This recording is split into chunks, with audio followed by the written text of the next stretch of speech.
A third COVID-19 wave in South Africa is inevitable, but there are fears it could hit us sooner than expected. For more on this, I'm joined by Alex van den Heever, a specialist in health economics and finance at the Wits School of Governance. Alex, thanks for your time. We appreciate it. So even the Gauteng Premier is saying they're worried about the long weekend, this one, and then, of course, Easter weekend. How soon, rather, could we actually see this third wave?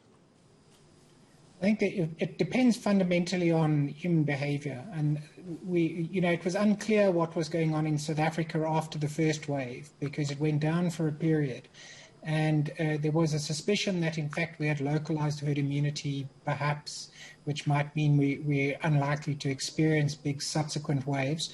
And there was the possibility that there was a strong seasonal effect. In other words, it would be predominantly in winter that we would have a problem.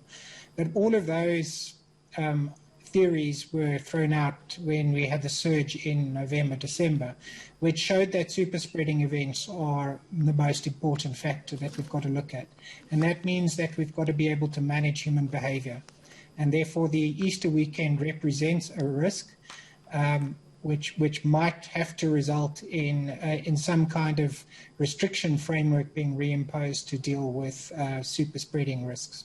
Yeah, so you're talking about inter-provincial travel bans or just big events taking place? Big events. I think the inter-provincial movement doesn't really contribute to the surges. The main issue is whether or not the sort of contexts, the areas where super spreading is most likely to happen, are being seeded. And if we have large gatherings indoor, etc., people traveling in bulk transport with poor ventilation, that's going to be the risk. People partying, people going to gatherings late into the night, those kinds of things can impact. So the question really is whether or not we may need to reimpose some restrictions to address those gatherings, but to do so in a manner that does not massively disrupt the economy. Yeah, and let's talk about the super spreader events a bit more, because I've seen so many of them happen over the past couple of weeks since we went back to level 1. We haven't really seen a jump in the numbers, though. That could be because people are not testing, perhaps, or what do you think?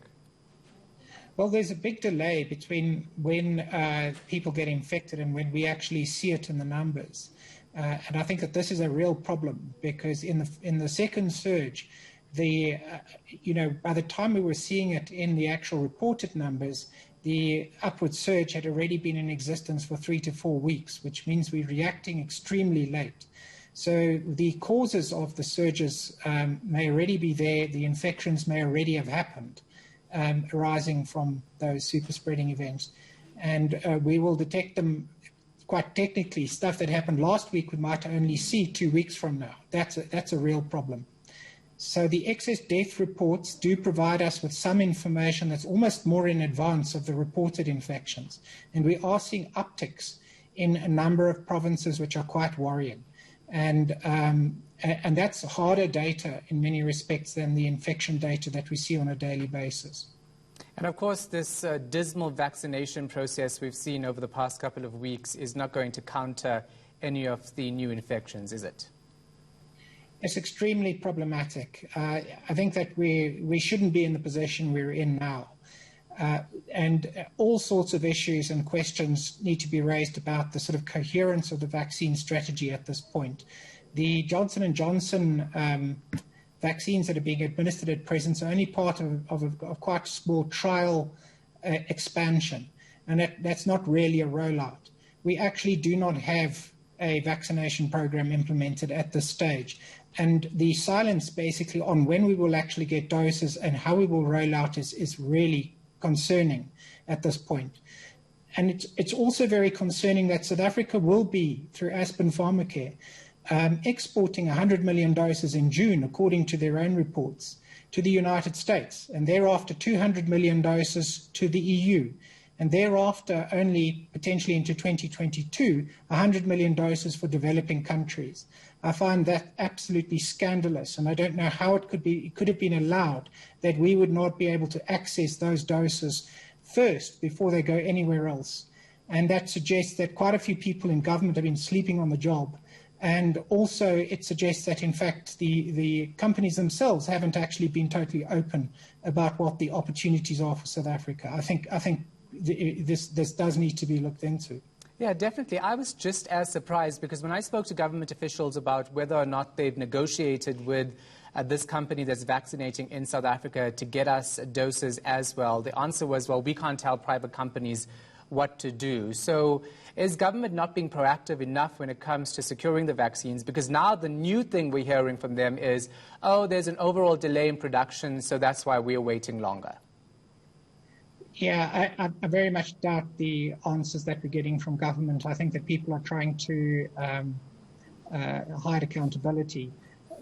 Clearly, we've missed some negotiating milestones, which is very problematic. But given that there would be production in South Africa, and Johnson & Johnson International, just as one example, would be desperate to develop production scale, and to find locations where they can produce.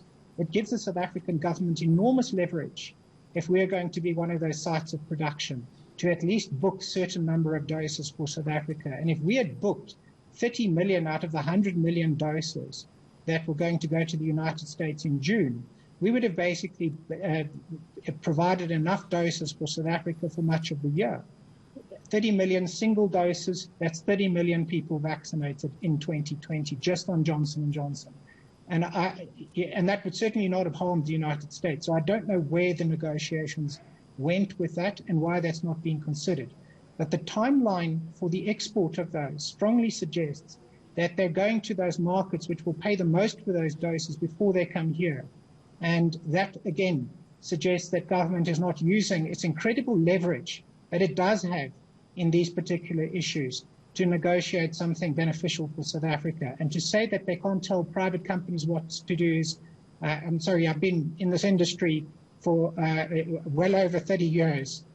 Government has enormous leverage over industry in South Africa, and the question is why they just haven't used it. Yeah, it definitely is shocking. We are going to leave it right there. Appreciate your time, Prof. Alex van den Heever from the Wits School of Governance.